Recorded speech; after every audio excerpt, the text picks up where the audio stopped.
I am not OP. That is you Constant Barnacle 992, who posted to RR true off my chest trigger warning, neglect original post. April 22nd, 2024 TL.dr, skip to the bottom. I, M43. Try to do my best to provide for my wife, F38, and 2 kids, 3 and 5, as well as my MIL, and would like to think I am doing a decent job. Over the years, I worked to improve our family's living situation. Not only did I complete another bachelor's and recently master's in a STEM-related degree, I at the same time worked 2 full-time jobs, while completing my second bachelor's, and put my wife through school as well. She completed a degree where she could make good money, 60–70K YR, in a healthcare field that always has jobs available.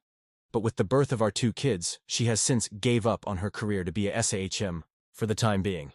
At first it was a struggle while I was finishing up my master's. Once I completed it, after our youngest turned 3, my career took a jump up, and we are now able to afford our single-income household in a more feasible manner. We're far from rich, but do okay for a single-income family of 4, a little north of 150K base plus bonuses. The past year life was overwhelming per my wife, so even though I now work 75% from home, I budgeted to hire a daytime nanny to help her around the house with 1 child, while the other is in school. Now my day starts every day, around 5:36 a.m. I get the house ready for the day before the nanny comes at 8 a.m.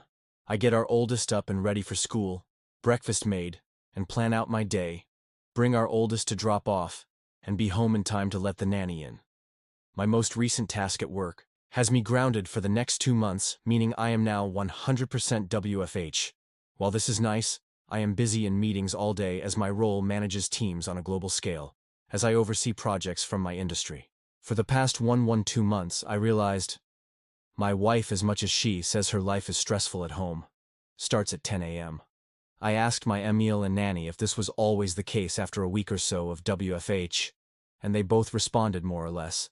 Sometimes earlier, sometimes later. My wife literally wakes up and cooks and then scrolls through her phone or shops from home. Which brings me to my gripe. I am glad I am able to provide her that sort of life since we both grew up lacking in means. Get the possibility of postpartum depression, the stress of having kids, the feeling of being unfulfilled, the fact that I probably am a shitty husband, but for what it's worth, everything is taken care of and then some. I manage the house's finances. She claimed she was too busy to do so. Pay all the household bills. I pay my own personal bills. I pay her bills. Track and perform all the upkeep of our house appliances, cars, pets, etc. And I also help pay for my MIL's medical bills and car note. But apparently my life is on easy street compared to hers. I can't decompress to her because it seems like she always feels the need to one-up me. I had a bad day, but she had it worse because I'm lucky I got to go away and work. My feet hurt from walking all day during work travel, which is nothing, compared to her standing and cooking with a child clinging to her. For the past 2 or so years, I've been told I ruined her life, her opportunities, etc. But when I reminded her of what she says, she denies and dodges accountability. My Emil has brought me aside and stated she's noticed a change in both myself and my wife. I have a greater attachment to my kids, and hell, I've hugged the dogs and talked to them more about my life than to my wife. I honestly feel like I am in emotional survival mode, as I'm 1 step from moving up the career ladder and 1 step away from finding love and comfort from the bottom of a whiskey bottle. I'm sure I'll be hearing from the manly men of Reddit about how I'm simping, but I'm not a machine. I just want to know and feel that someone I prioritize aside from my kids appreciates and loves me for what I do. I'm sure I'll hear from the stay-at-home moms of Reddit, which is fine. I grew up in a single-parent mother household. It's not easy. And honestly, with the help of her mother and a nanny mon free, for 1 toddler while another child is at school. Can you honestly tell me she's having the typical SAHM experience? Because neither my friends or colleagues who are single parents can say she is. I'm sure the masses of holier-than-thou Redditors will consider this a poorly written fanfic. But it is what it is. TLDR, long story short, it feels as if my wife has checked out of our marriage. We're only roommates where she can still reap the marriage benefits. I'm not asking for her to throw herself at me all the time and let me do whatever I want. I really just want to be told I'm doing good and just offer me some form of emotional comfort, as simple as a hug, but I guess as the man who ruined her life, I deserve it. Thank you for the replies. To add more context, never cheated. I do work in an industry that has a large female population, but I'm literally an open book with work, name colleagues and staff under me. She has access to my work agendas and correspondence, if she really wanted to snoop. But on that note, she still doesn't know what exactly I do for a living at this time. We as whole family, her parents and mine, have tried to get her to go to therapy, but she refuses or skirts around the issue. Aside from my coming from a single mother household purse, my biological dad was present in my life. She has had both parents, in a reportedly monogamous marriage for over 40 years. I have tried to talk to her about everything and my own feelings, but again, one-upmanship tends to be the trend here. What I am getting out of the marriage was asked. Now, aside from my 2 beautiful kids, I've been asking myself that same question. We have a near non-existent sex life, mainly since last year. I always figured maybe it's part of depression or whatever she may be going through. Maybe I'm just not attractive enough or just horrible in bed because of my health conditions.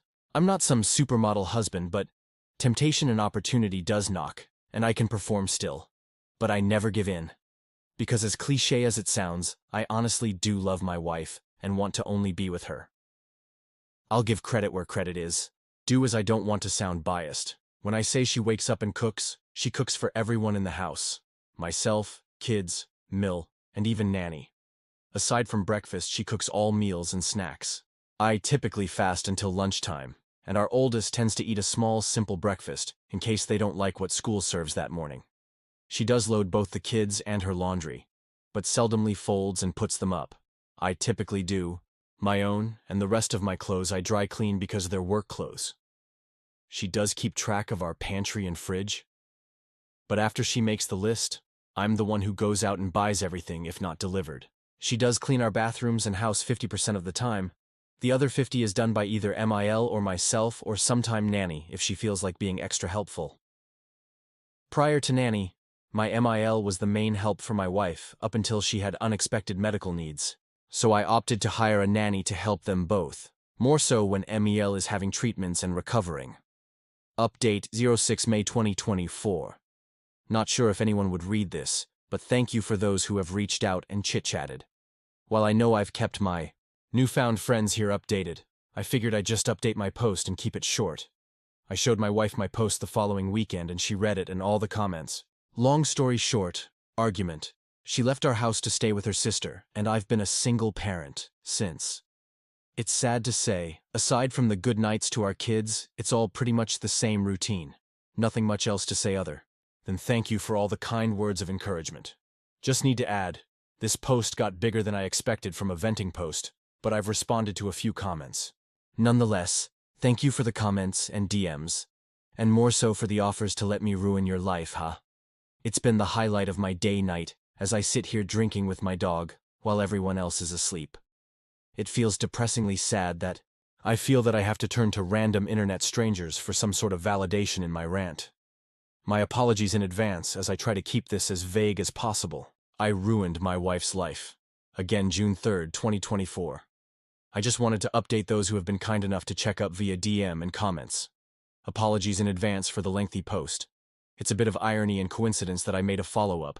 From the update on 06 May 2024, I made on my original post during Men's Mental Health Awareness Month, but I could really use another outlet outside of my therapist. My apologies if this isn't the storybook ending destroying of a relationship people were hoping for.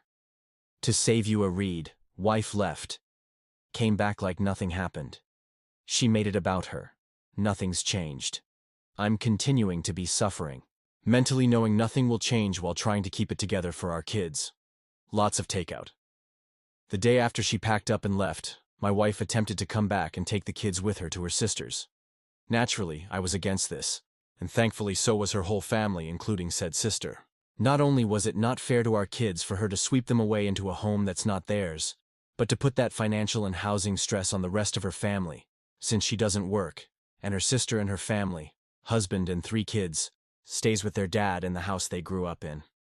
After a little over a week of being away, I guess she cooled off, so she just decided that it would be fine if she walked in the door with her bags, as if she just came back from Target. She came into my office while I was working, and angrily stared at me while I sat on a conference call meeting with my team, and I couldn't just jump off as this is a busy time of the quarter for us.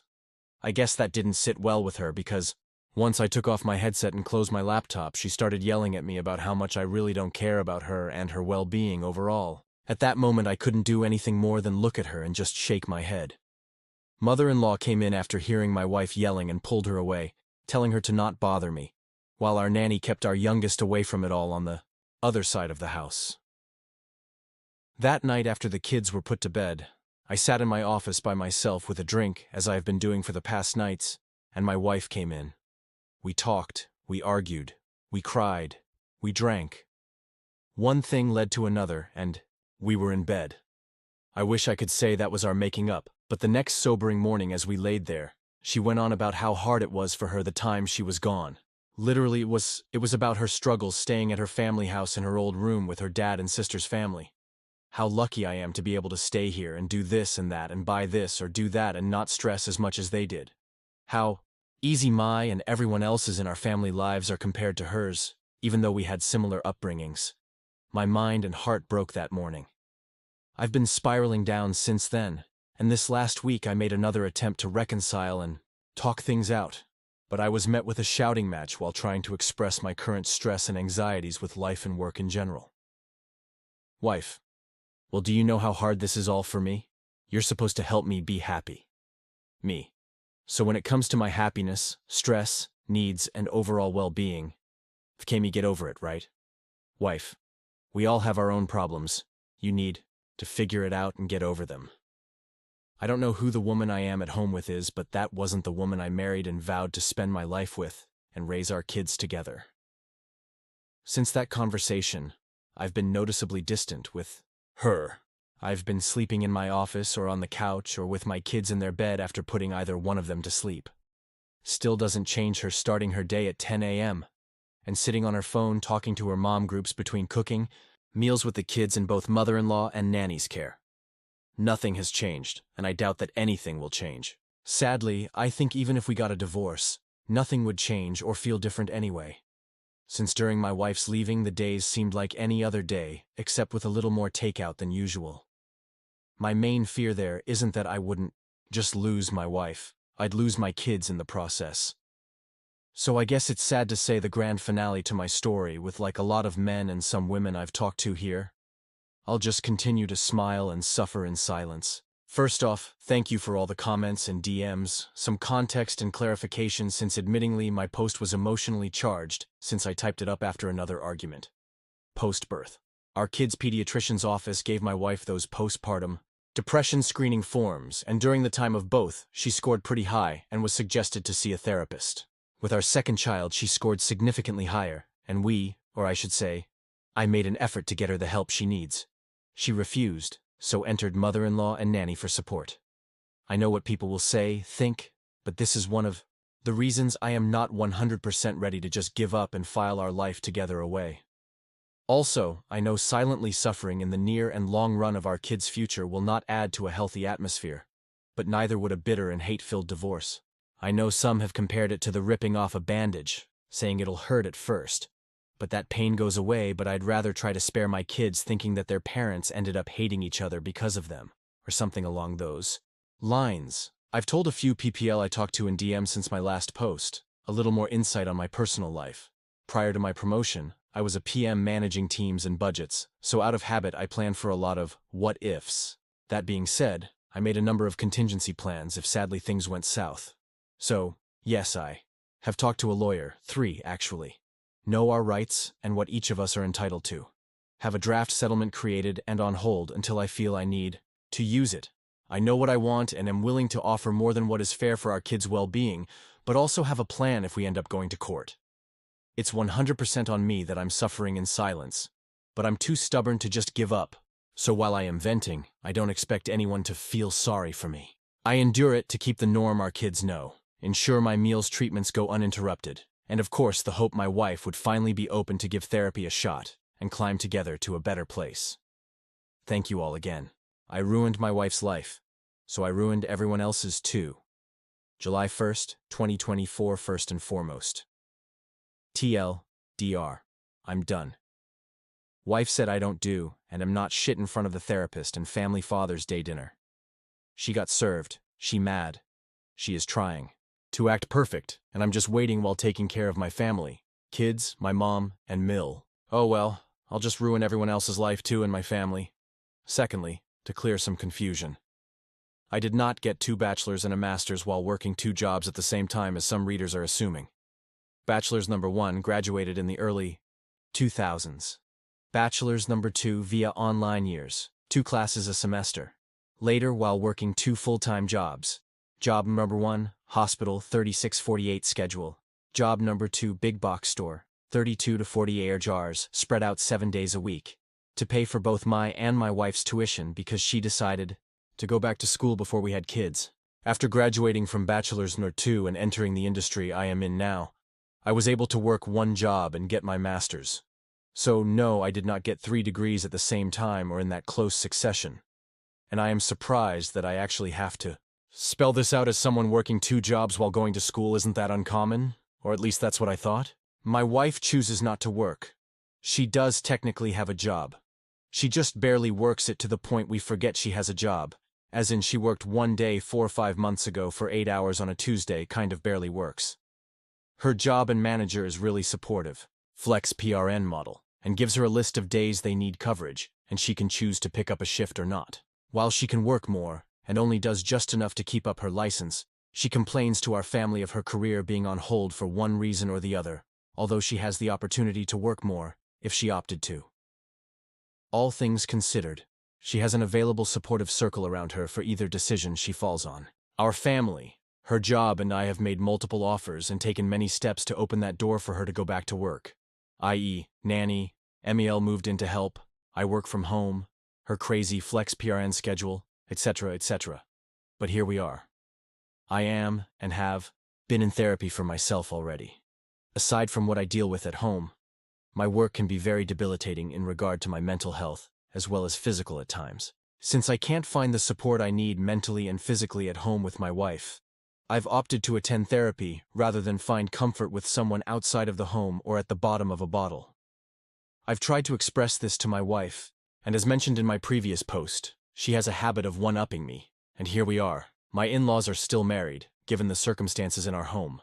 My MEL moved in to help out my wife, while my SIL and her family moved back into their parents' house due to their own reasons.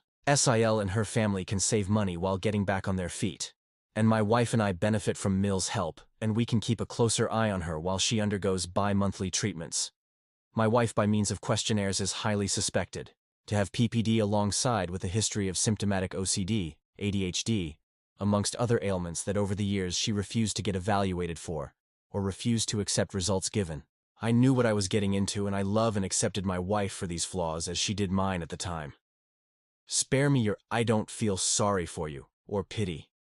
I am like every other man who fell in love and wanted to give my person the best of me and the world I can offer. But again, here we are. There's a lot of manly men, Red Pill Nation guys out there complaining and saying I'm simping over my wife.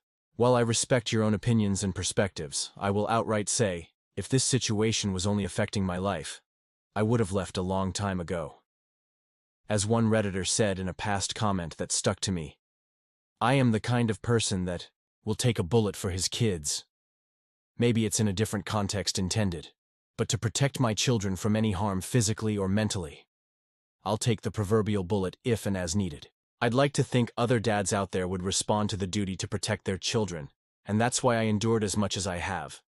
For the time being, I would rather my wife use me as an outlet for whatever her problems were versus our kids. Thank you all for the comments and reaching out. I've met many strangers who have become great Reddit pen pals and some who have been in the know of every step that has been progressing to this point.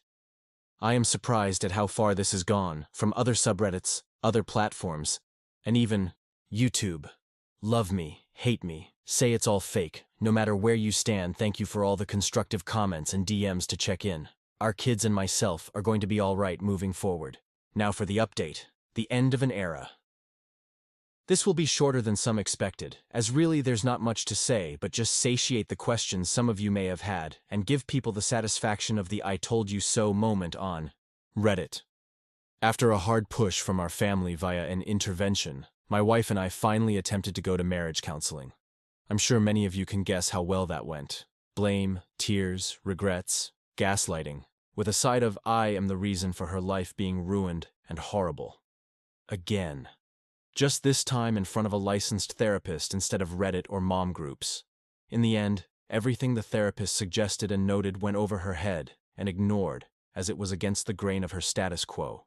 One thing I guess worth saying was the therapist asked if she could recall when she last truly felt happy. Her response was about 12 or so years ago.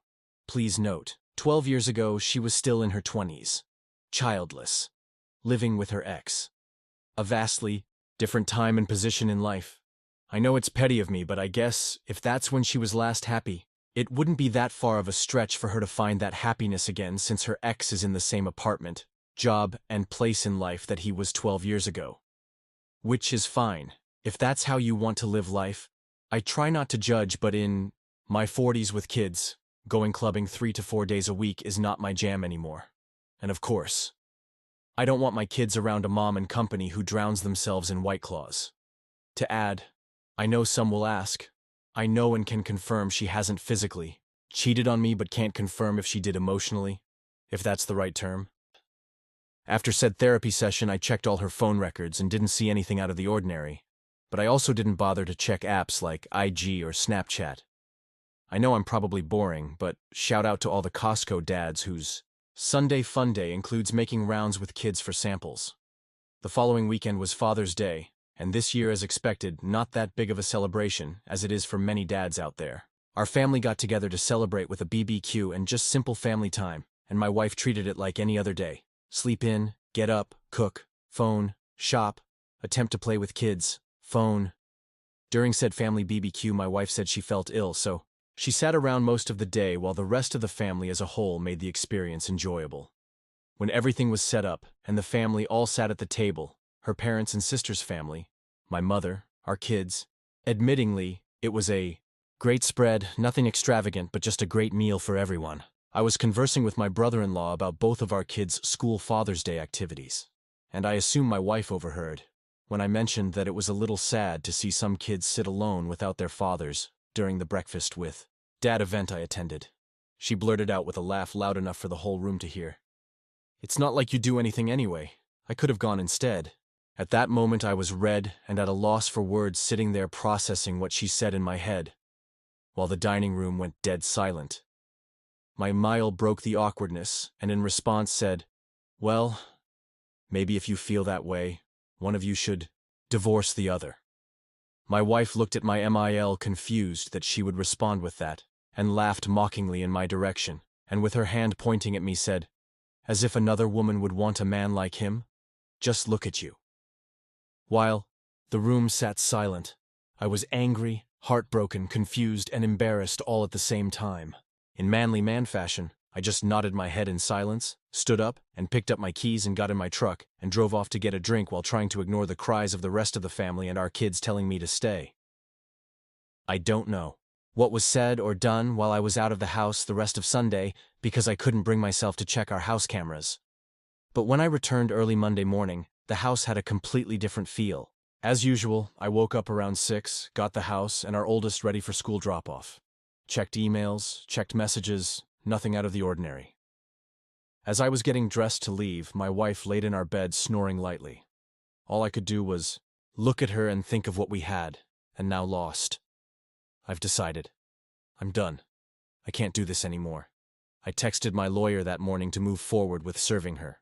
All in all, I'm prepared to go to war if needed, but I just want a clean, no-fuss divorce. My wife has no alimony coming, so sorry for the Redditors and Mommy Gang Facebook groups saying she needs to divorce me first and get that sweet, sweet alimony money. 1. We live in a state that does not typically enforce alimony. 2. She has a means of gainful employment immediately. 3. To help curb any possible problems, I will cover her insurance and bills until either divorce is finalized, or when she gains full employment. So that's that. I'm done. and waiting for the steps to be taken for everything to be finalized. Sorry, it wasn't as exciting of a story with plot twist as some may have hoped for, but that's life. Not sure I'll update this once it's all finalized, which probably won't be for a few more months depending if we go to war or not. I ruined my wife's life, and I don't care anymore. Feb 19th, 2025. In respect to the subreddit, I guess I should get it off my chest that as much as I don't want to care anymore, I still do to some degree.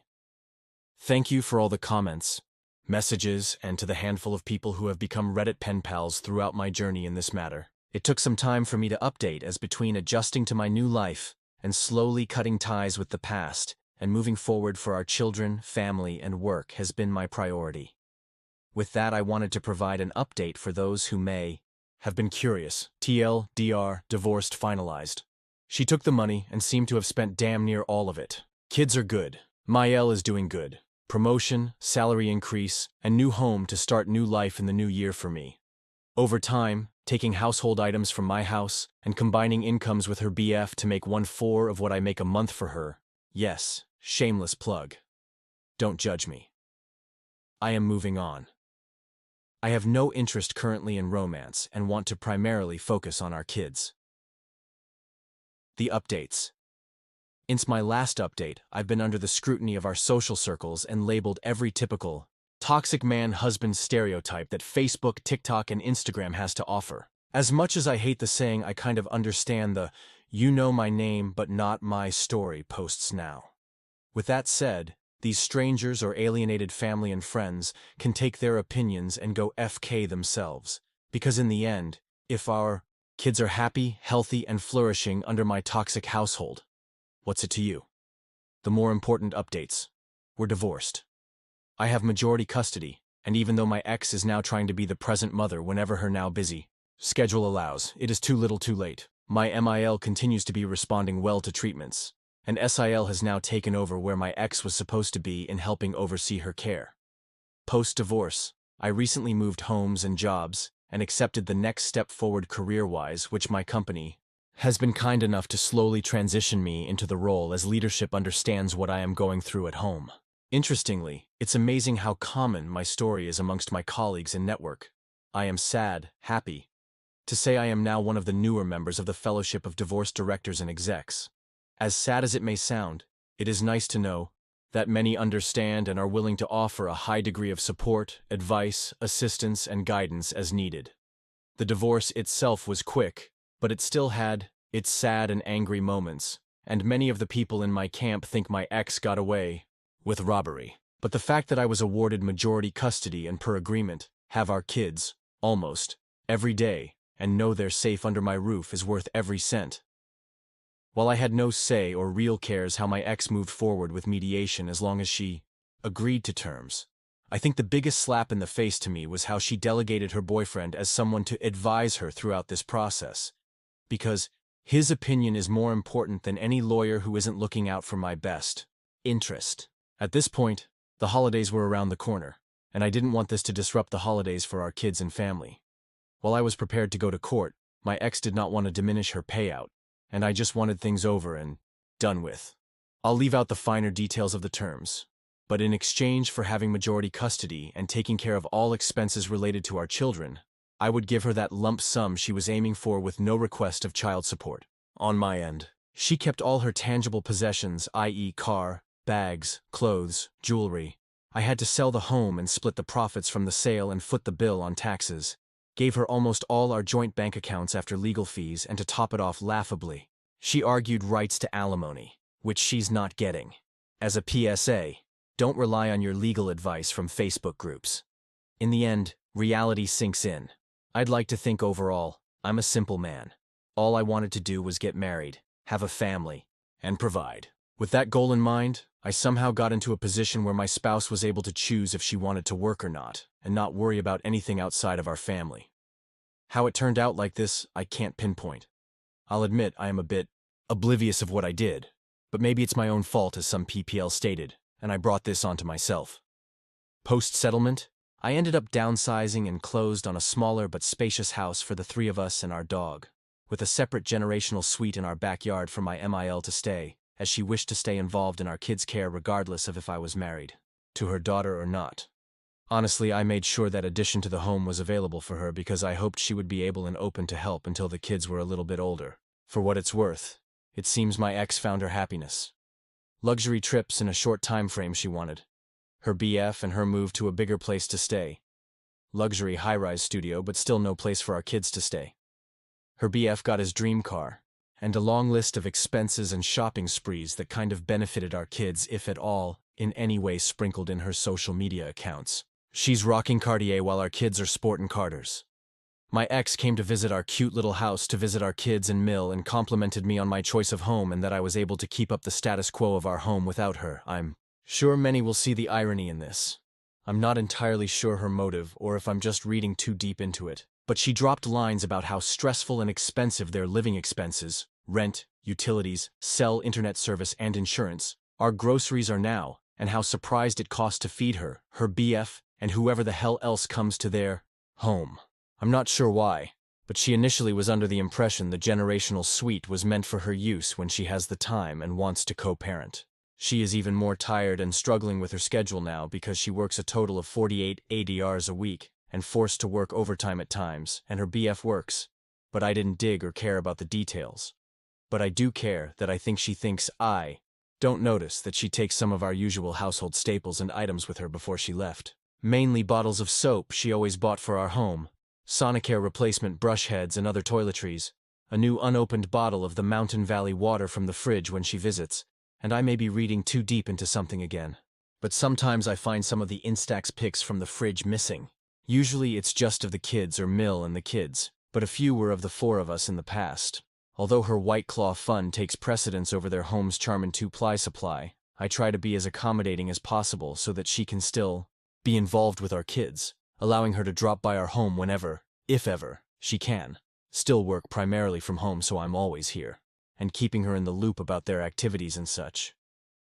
It was nice to see she was able to make it to our youngest's first Christmas school assembly, where our eldest's had speaking parts in the play before work. Later that week, I brought our kids to bring her a plate of food on Christmas Day at the hospital because she has holidays to work. I'd be lying if I said that didn't hurt, or that I didn't feel uncomfortable with the stares and whispers from her co-workers while I waited for the kids to excitedly give her their presents and wish their mom a Merry Christmas. Even though she was trying to be welcoming, all I could do was say Merry Christmas and wave goodbye from the distance as we left. This past Christmas, with as many blessings I have to be thankful for, it all felt so hollow at the same time. During New Year Eve, I embraced my inner Pinterest dad trying to make everything as festive and fun possible and copied ideas of doing a countdown at 9 p.m. for the kids with a balloon drop in our living room and popping some fireworks as soon as the sun set. On that note, I should mention that I rediscovered my love of cooking, something I did for years while a bachelor with my roommates, and the stress of a 4- and 6-year-old insisting that they're mini versions of Gordon Ramsay and can provide Michelin-level sous chef services.